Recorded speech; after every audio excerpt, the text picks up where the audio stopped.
pentsatu nuen zala pixka bat, beste antzerki testu batzuk igual dira Legoren, bomberoen etxea ekertzen duten kaja bezala, instrukzio guztiekin montatzeko, ez? Eta ja montatzen duzu eta gero estenara eramaten duzu.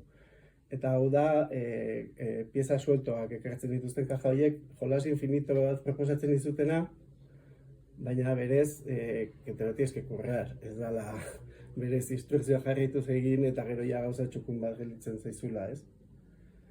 Eta nik uste dut, igual horregatik, edo etzitzaielako bateri interesatzen, baina, bueno, inorketzen montatu. Orduan, pixka eta aurrerago, nik erabaki nuen igual, nik ere montatu nezakela, nik ere, zuzendu dut gauzatxoren bat antzerkian eta horrela.